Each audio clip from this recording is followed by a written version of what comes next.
capítulo 3 y versículo 16. Segunda de Pedro, capítulo 3 y versículo 16. Recuerden que el apóstol Pedro en su segunda carta está tratando con diversos temas y uno de ellos es concerniente a que usted y yo, o los miembros del cuerpo de Cristo Jesús, estemos listos y preparados, porque muchos falsos profetas han salido y han entrado ya al cuerpo, y por lo tanto debemos de estar vigilando, porque es importante que nosotros podamos interpretar las escrituras correctamente. Y el versículo 16 de 2 de Pedro capítulo 3 dice: casi en todas sus epístolas, hablando en ellas de estas cosas, entre las cuales hay algunas difíciles de entender, las cuales los indoctos e inconstantes tuercen, como también las otras escrituras para su propia perdición. Escogí este texto, hermanos, para leer hoy en esta ocasión, porque creo que es un texto apropiado para lo que estamos mirando. Ya estamos en la segunda parte del estudio del tema de lenguaje figurativo.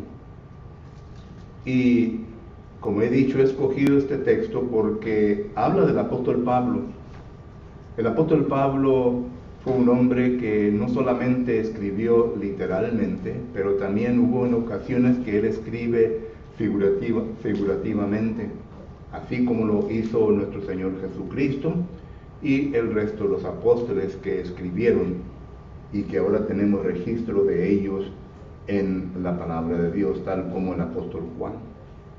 Hay algunas cosas que se escriben que son un poquito difíciles de entender.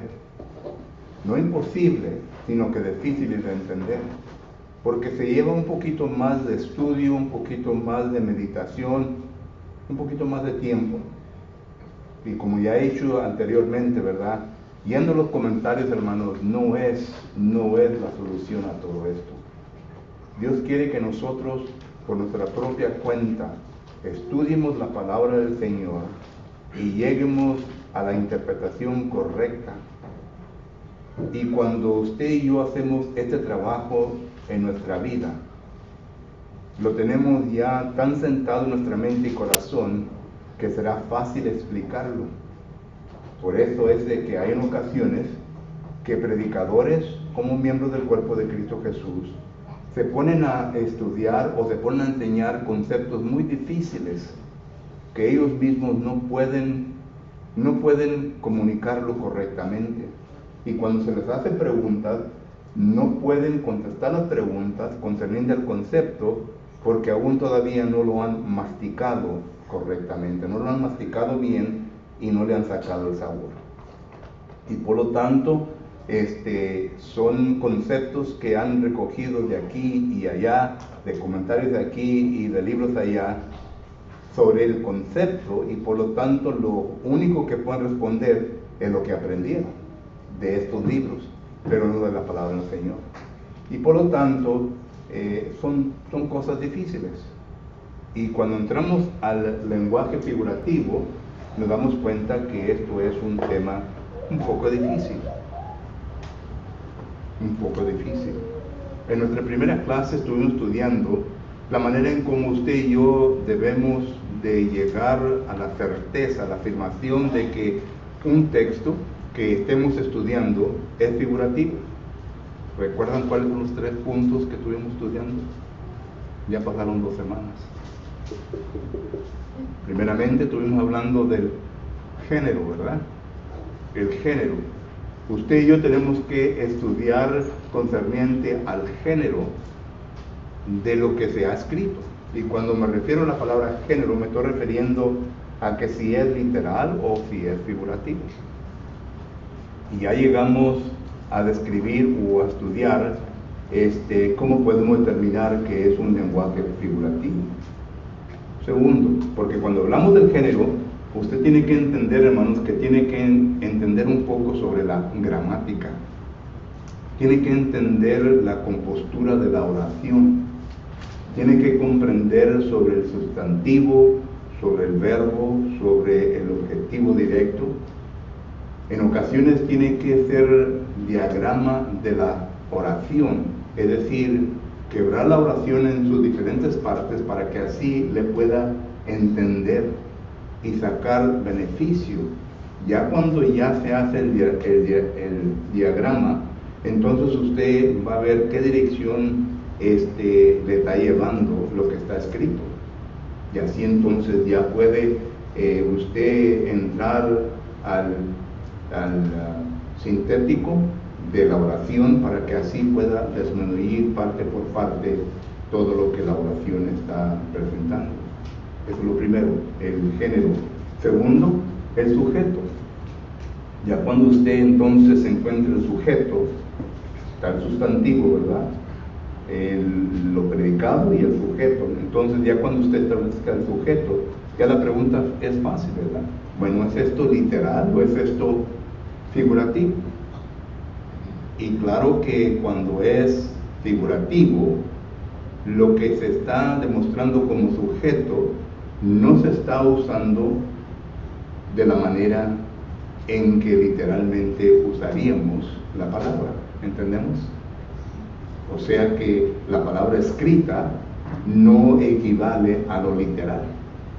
Estuvimos viendo ejemplos tal como el camino. El camino para usted y yo, ¿verdad? Es el camino, la carretera. Pero se está usando figurativamente, entonces se refiere a algo más. Y claro que llegamos a la conclusión que la Biblia dice que se puede referir a la vida de uno. Y luego el uso que se le da a la palabra. Por ejemplo, vimos un ejemplo concerniente a la roca, ¿verdad? Una roca, pues es una roca, ¿verdad? Pero noten cómo se usa en diferentes pasajes, tanto en el Antiguo Testamento como en el Nuevo Testamento. Y nos da a entender que una roca, ¿verdad?, pues no puede hablar, como ya vimos en las ilustraciones que ilustramos anteriormente. Solo que entonces debe de ser lenguaje figurativo. Son tres cosas que son necesarias para determinar si el pasaje es figurativo o literal: el género, ¿okay?, el sujeto y el uso de la palabra o palabras que se están considerando. Y luego empezamos a ver concerniente a lenguajes figurativos que encontramos en el Nuevo Testamento. Y empezamos con lo más simple, ¿verdad? La parábola. Y todos entendemos qué es lo que es una parábola, ¿verdad? Una parábola, ¿saben ustedes que hay más de 30 parábolas en el Nuevo Testamento? Y son parábolas que Jesucristo viene a mencionar. Si usted quiere entender el propósito por el cual Jesucristo usó parábolas, lea Mateo capítulo 13.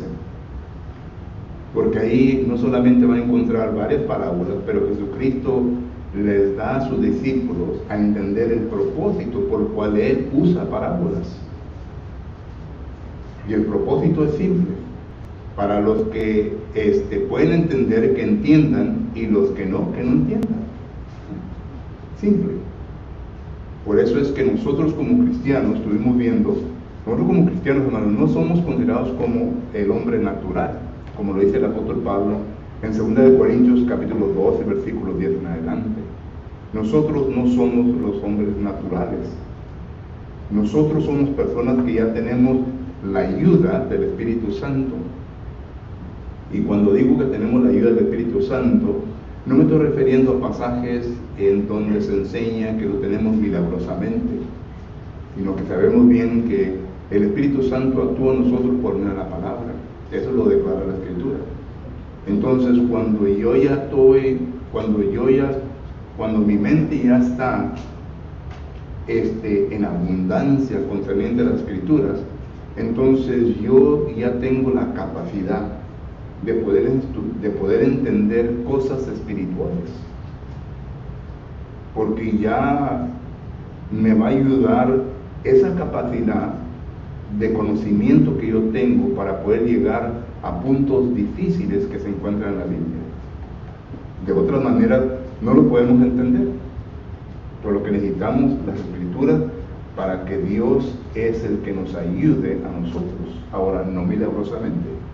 Filipenses capítulo 2, versículo que es 13 o 14, dice que ¿quién es el que produce el hacer como el querer en nosotros? Es Dios. Mi pregunta es, ¿lo hace milagrosamente? ¿Cómo? No. Entonces mi siguiente pregunta es, ¿cómo lo hace entonces? Con la palabra. La palabra es la que entra a nuestro hombre interior y ilumina a nuestro hombre interior. Es lo que dice Salmo 119, versículo 130, y es lo que dice también Efesios capítulo 1, versículo 18, que la palabra entra y ilumina al hombre interior.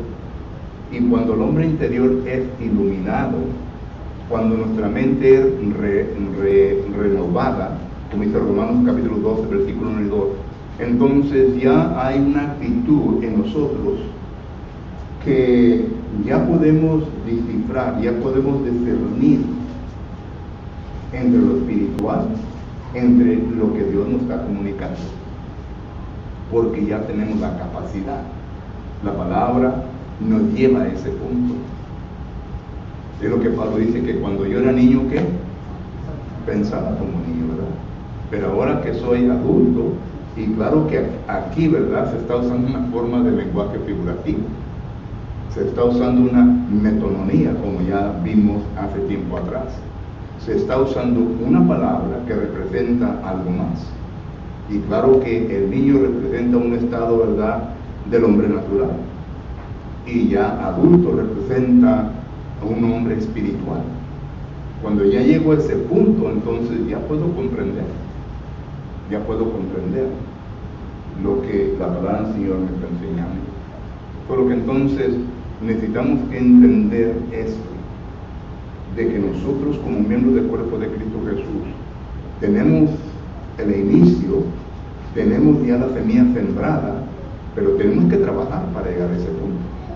Tenemos que trabajar. Vuelvo a repetir, entre nosotros, hermanos, se encuentran diferentes categorías de miembros. Hay personas que son recién convertidos, como fue el señor, bueno, yo digo Rafael, ¿verdad?, recién convertido, y él todavía está en un estado, ¿verdad?, de recién convertido, y por lo tanto, ¿verdad?, él tiene que comenzar a beber la leche espiritual, que es la palabra del Señor, y entre más siga creciendo, más siga aumentando la palabra en su vida, él va a crecer, va a llegar al estado de ser niño, ya no recién convertido, sino que niño. A un niño todavía se le puede engañar, a un niño todavía se le tiene que dirigir, se le tiene que tomar de la mano y dirigirle. Y luego llega al estado, y esperamos que no llegue al estado de carnalidad, ¿verdad?, sino que de ahí pase, ¿verdad?, a lo espiritual. Pero hay personas que llegan al estado de carnalidad, que no están muy bien sentados en la palabra de Dios, pero que la carne toma ventaja sobre el espíritu y es la que está guiando. Esta es la lucha que el apóstol Pablo nombra en Gálatas capítulo 5, donde hay una lucha entre la carne y el espíritu. ¿El espíritu qué es lo que quiere hacer?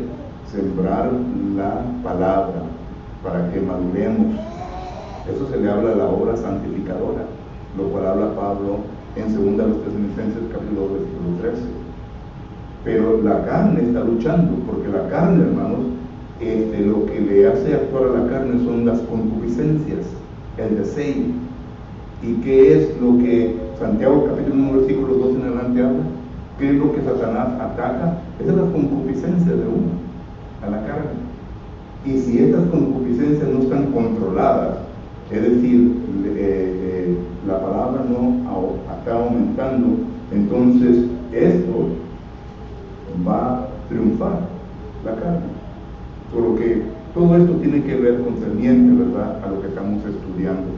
Pero vamos a las figuras que encontramos y claro que no vamos a ver todas, hermanos. Yo les dije al principio que si acaso quieren estudiar todo lenguaje figurativo en la Biblia, cómprense o obtengan el libro de Duncan. Este es un libro que se llama Hermeneutics y Hermenéutica, y parece que ahorita lo están traduciendo en español, no estoy seguro. Hay un hermano está en México y ya se murió la ciudad, que lo está traduciendo en español. Y necesitaba saber cosas. ¿Mande? ¿Querétaro? En Querétaro. ¿Sí? En Querétaro, hermano Jaime. Jaime Hernández, lo está traduciendo, y él tiene un webpage, hermano, también, que ha traducido varios libros, y parece que es Él dio mi vida por mí, algo así, Él dio mi vida por mí, .com. Pero ahí tiene bastantes libros que ha traducido él y son buenos, ¿verdad? Muy bien, pero hay bastante del lenguaje figurativo. La parábola es uno de ellos. Segundo, está el símil. El símil, hermano, es una comparación. Bueno, es igual que una parábola, está ilustrando un punto, pero cuando miramos el lenguaje, la palabra como o semejante siempre se usa.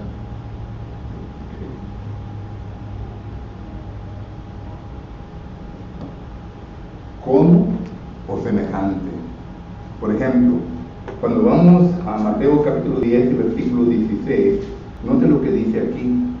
Mateo, y claro que no vamos a todos los pasajes, ¿verdad? No solamente de uno o dos para ilustrar el punto. Pero note lo que dice Mateo capítulo 10 y versículo 16. Dice, he aquí, yo os envío, note la palabra, como a ovejas en medio de lobos. Sed pues prudentes como serpientes y sencillos como palomas. Aquí se usa la palabra como varias veces, como ovejas. Ahora, ¿estará diciendo Jesucristo literalmente que los envía como unas ovejas? No, nos está mandando, ¿verdad? O nos está diciendo este pasaje que somos como una oveja. Y para poder nosotros entender esto, necesitamos que entender las características de una oveja. Ustedes, que son personas que cuidan animalitos, pues ya quizás entiendan estas características. Pero luego dice la palabra también, pues prudente como serpientes, como una serpiente, una víbora, ¿cómo es? Y luego dice, ¿verdad? Y sencillos como la paloma. ¿Qué tantas palomas ha matado usted en la carretera? Yo he matado varias, y no porque quiera, no.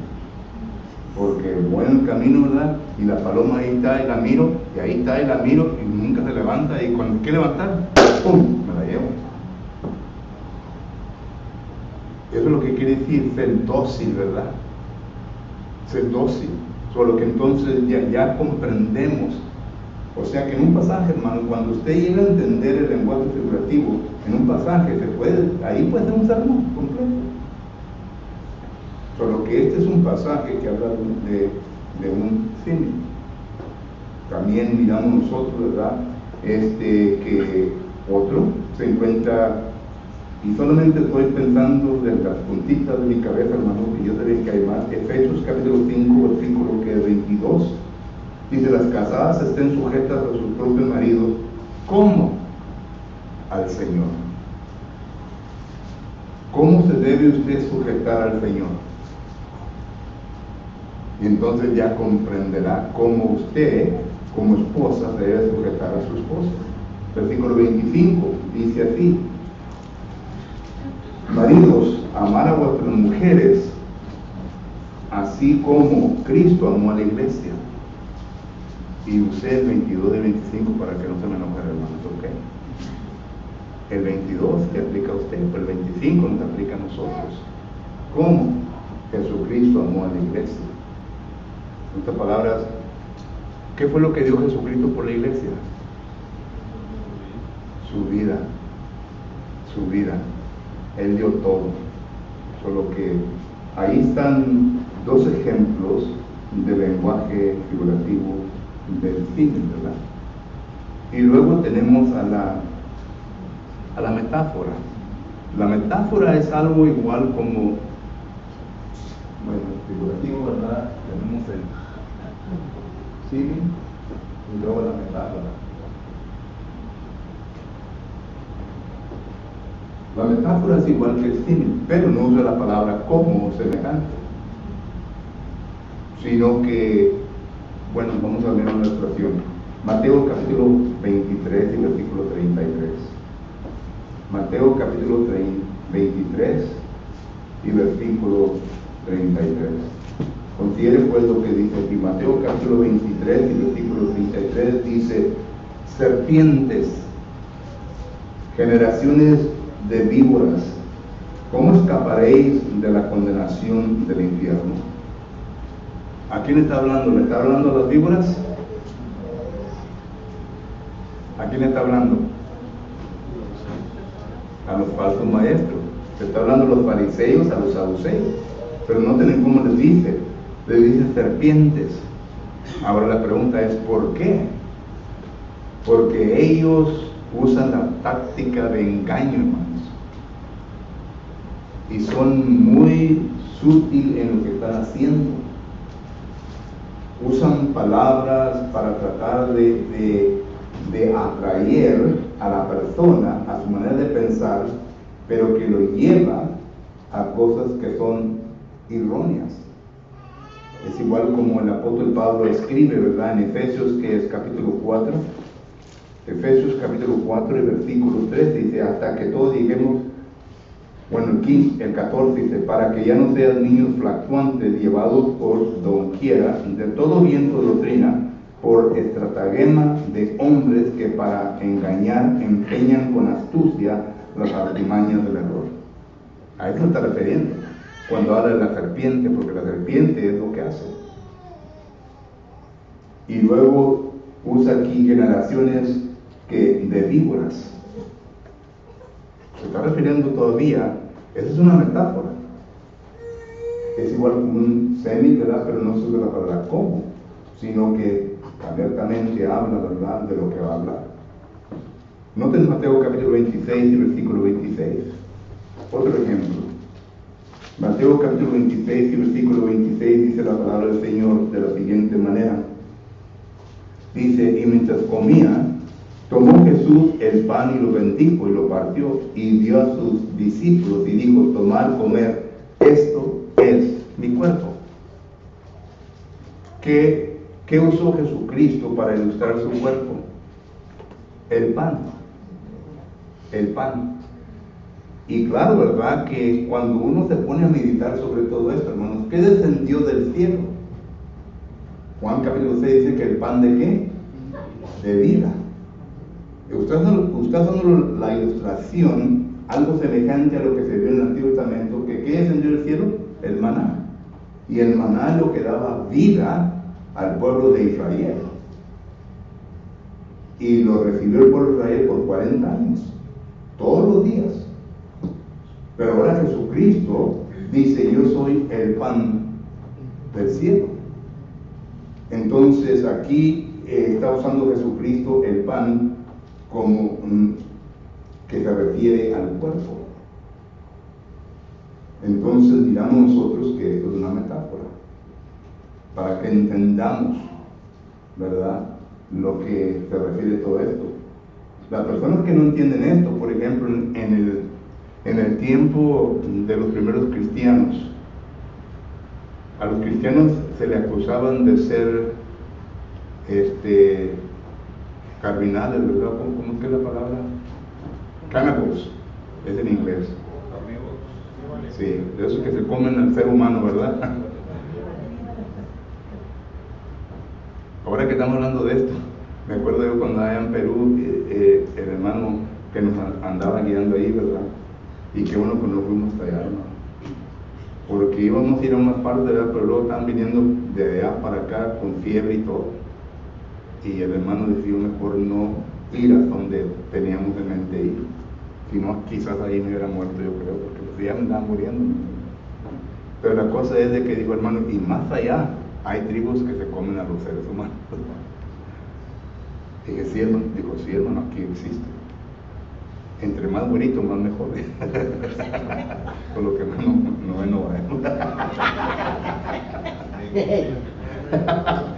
Pero dicen que sí. Pero los cristianos, las personas que vivieron en Roma, hermanos, en el primer siglo, acusaban a los cristianos de ser tales personas. Porque ellos decían, no, pues se toman la sangre y se comen el cuerpo. Pero eran que estamos usando el lenguaje simbólico, figurativo, estamos usando la metáfora. Y por eso muchos fueron puestos a muerte, ¿verdad? Pregunta o comentario, hermano. No se crea, hermano, puede, pero no se crea. E incluso ya me invitaron, ¿verdad? De cabo quería ir, pero puede ir en mi lugar. O vamos juntos, pero yo lo acompaño. Ya me invitaron, pero falta el... Sí, hermano. Hermano, y se oye bien chistoso, los hermanos se comen los de la tribu se comen a los hermanos que iban. Pero hermanos, si nos ponemos hoy como ejemplo, hoy existen los hermanos caníbales. Sí. Aquellos que te devoran, pero no comparados, pero sí son murmuradores, chismean y todo, te acusan. Eso es un hermano caníbal. El hermano usó una metáfora. Así es. Y sí hay, ¿verdad? Pablo lo dice, ¿verdad? En Gálatas que 5:15, no os consumáis. Y háganos tú de la palabra consumáis. No os cortéis. Sí. Primero se muerde y luego se consume. Sí. Solo que sí, ¿verdad? Pero qué bueno, hermano, es una metáfora de está asimilando el hermano y ya lo está usando. Y nosotros usamos metáforas en nuestras conversaciones también, a veces. No sabemos que es una metáfora, pero sí lo usamos. Hermano, cuando Jesucristo le dice a Nicodemo que tiene que nacer de nuevo, dice, ¿cómo puedo yo, si ya estoy viejo, entrar en el vientre de mi madre? O sea, no Pues ahí, no naciera de agua y de sí. no puede entrar en el reino de los cielos. Pues ahí mismo yo miro que en forma de menonía, la que usamos la última vez, que una palabra representa otra palabra. Porque el agua, ¿verdad? Pues uno lo estudia bien, ¿verdad? Cuando la mujer está lista para dar a luz, ¿verdad? Dolores de parto, ¿qué es lo primero que se revienta? ¿Y qué sale? Entonces el agua y luego sale la criatura, ¿verdad? Bueno, es lo que Jesucristo está usando aquí, en Juan capítulo 9, capítulo 3. Solo que si uno la ve bien, ¿verdad? Lo puede escribir bien. Y la gente entiende. Recuerden que cuando los apóstoles de Jesucristo andaban predicando, hermano, ¿a quién le estaban predicando? No a los intelectuales, sino ¿a quién? A la gente pobre, a la gente sin educación. Y por eso Jesucristo usaba muchas ilustraciones de ellos mismos para que entendieran. Por eso es que cuando vamos nosotros a otros lugares, como usted va a Nicaragua a predicar allá en las montañas, ¿verdad? Y le comienza a predicarle como le predica a una persona de la ciudad que está educado, ¿verdad? No van a entender, hermano. No van a entender. ¿Por qué? Porque ellos no están impuestos a esas ilustraciones. Si yo incluso cuando andaba allá, yo sé bien, usaba palabras y después me regañaban los hermanos, esa palabra no se usa, pero yo no sabía, ¿verdad? Yo no sabía. Solo que el lenguaje es diferente. Y Jesucristo cuando iba a cierta gente, es lo que usaba. Usaba fines, usaba metáforas, usaba la personificación, usaba también el eufemismo, usaba otros tipos de lenguajes figurativos.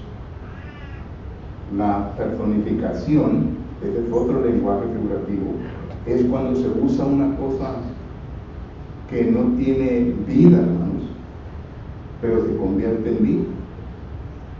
Por ejemplo, miren, en Romanos capítulo 5, versículo 14, en Romanos capítulo 5, versículo 14, dice la palabra del Señor lo siguiente, y estas hay muchas en el Antiguo y en el Nuevo Testamento. Romanos capítulo 5, versículo 14 dice, no obstante, reinó la muerte desde Adán hasta Moisés, aún en los que no pecaron a la manera de la transgresión de Adán, el cual es figura del que habrá de venir. Pero noten la personificación, es que la muerte, aquí la presentan la muerte como algo sublime, ¿verdad? La muerte reinó. Eso quiere decir que tuvo su trono, estuvo reinando. A la muerte se le da vida. Cuando usted lee Proverbios capítulo 8, ¿a qué es lo que se le da vida? A la sabiduría. Solo que ese lenguaje es el lenguaje de personificación. Cosas que no tienen vida, pero se le da vida para ilustrar un punto. ¿Ok? Esta es la personificación.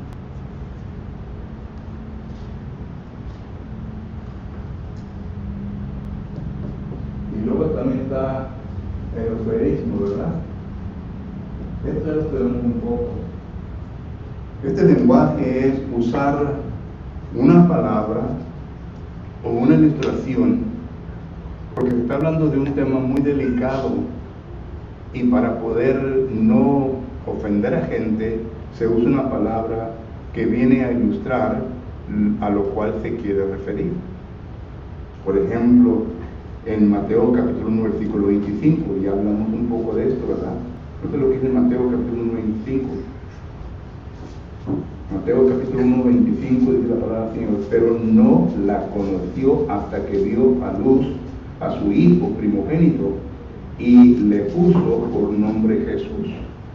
La palabra conocer, conoció, es un eufemismo, ¿verdad? Que es un lenguaje figurativo que viene a demostrar, por ejemplo, si uno leyera, ¿verdad?, la escritura, la estoy parafraseando, ¿verdad?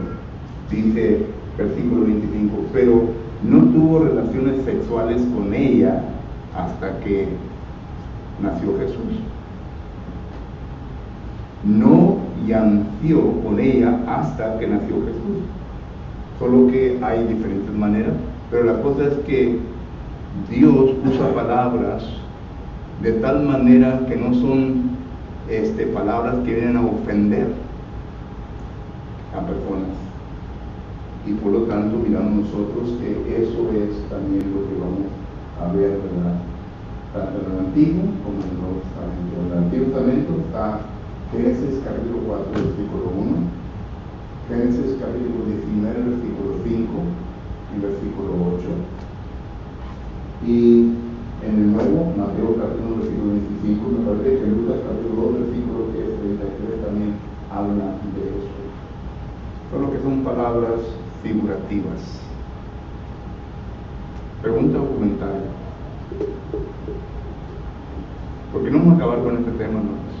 Yo solamente les quiero dar un piquitito, ¿verdad?, para que se vengan a excitar y para que así ustedes mismos vengan a escudriñar el tema más a fondo. ¿Okay? Como dije, el tiempo ya se me terminó, pero espero que estas pocas nos puedan ayudar y yo sé bien que van a estudiar más sobre esto. Pero vuelvo a repetir, en ocasiones la escritura se nos hace poco difícil de entender por causa de que hay lenguaje figurativo y nosotros tenemos que descifrar todo esto, que es lo que se refiere.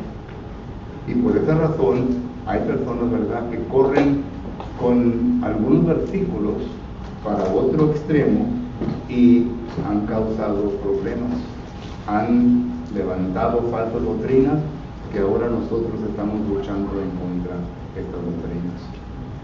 Pero para interpretar correctamente las escrituras, pues necesitamos que entender estas figuras que se encuentran en la Biblia. Bueno, esta noche le damos tiempo a usted. ¿Sí, hermano, iba a decir algo? No. O ya se me pasó, ¿no? Levante la mano. Deuteronomio 29, 29. ¿Mande? Deuteronomio 29, 29. Que las cosas se hacen secretas de personas en la Biblia están escritas en el campo. Pero no es lo que dice el 29, 29. Dice que hay cosas secretas que el hombre ya ha descubierto, ¿verdad? Pero que aún también hay secretas que Dios todavía tiene. Bueno, y esas secretas que Dios todavía tiene, aún todavía no hay un conocimiento de ellas. Porque ¿quién es el que revela la mente de Dios? El Espíritu, según dice 1 Corintios capítulo 2. Y si el Espíritu de Dios revela, ¿Recuerdan que dice el apóstol Pablo en Efesios capítulo 3? ¿Quién fue quien le reveló al apóstol Pablo concerniente a que los gentiles iban a ser parte de la iglesia? El Espíritu. Y note como Pablo dice, misterio, que era misterio en otro tiempo, porque ahora que no ha sido revelado por quién, por el Espíritu. Solo que entre más estudiemos nosotros, hermano, es el Espíritu que nos está revelando, porque no es la palabra, ¿verdad? Las cosas. Pero vuelvo a repetir, tiene que concordar con el resto de la Biblia. Si el resto de la Biblia, ¿verdad?, no corresponde con lo que yo estoy pensando, entonces ya voy a cometer un exégesis y no un exégesis. Solo que tenemos que tener cuidado. Porque hay muchos que corren, ¿verdad?, con cosas nuevas, pero tenemos que tener cuidado. ¿Ok? Muy bien. Si en esta tarde hay alguna persona que necesita obedecer al Señor, yo no miro a nadie aquí ahorita, todos son miembros del cuerpo de Cristo Jesús. Bueno, le invitamos también, si es miembro del cuerpo de Cristo Jesús y si necesita que restaurarse o arreglar cuentas con Dios, estamos listos, ¿verdad?, para ayudarles. Mientras nos ponemos de pie y entonamos un himno de invitación.